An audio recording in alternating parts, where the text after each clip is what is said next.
Assalamualaikum warahmatullahi wabarakatuh. Saya Iqbal Balorosa dari kelas 11 IPS 1. Di sini saya akan membacakan presentasi yang saya buat tentang peristiwa Proklamasi Kemerdekaan Indonesia.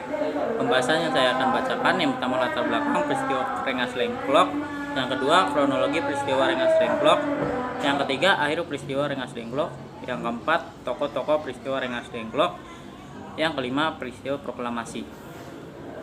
Materi pertama, latar belakang peristiwa Rengas Dengklok. Latar belakang peristiwa Rengas Dengklok diawali dengan adanya perbedaan pendapat antara golongan tua dan golongan muda mengenai kapan pelaksanaan proklamasi. Peristiwa ini merupakan puncak perbedaan pendapat golongan tua dan golongan muda. Tersebarnya berita kekalahan Jepang di kalangan pemuda membuat Sairul Saleh mempercepat gerakannya untuk mempengaruhi golongan tua agar segera mungkin memproklamasikan kemerdekaan. Yang materi selanjutnya tentang kronologi peristiwa Rengas Dengklok. Peristiwa Rengas Dengklok terjadi pada tanggal 16 Agustus 1945 ketika Sairul Saleh memerintahkan Sukami beserta peta untuk mengamankan Soekarno dan Hatta ke Rengas Dengklok dengan tujuan untuk menghindari kedua tokoh tersebut dari pengaruh Jepang. Sairul Saleh ingin Soekarno dan Hatta untuk segera melaksanakan proklamasi kemerdekaan. Materi selanjutnya, akhir peristiwa Rengas Dengklok. Akhirnya, peristiwa Rengas Dengklok berakhir setelah golongan muda setuju dan membiarkan Ahmad Soebardjo mengantar Soekarno dan Hatta kembali ke Jakarta. Benar saja, besoknya pada tanggal 17 Agustus 1945, Soekarno-Hatta dan Ahmad Soebardjo menyusun teks proklamasi kemerdekaan Indonesia.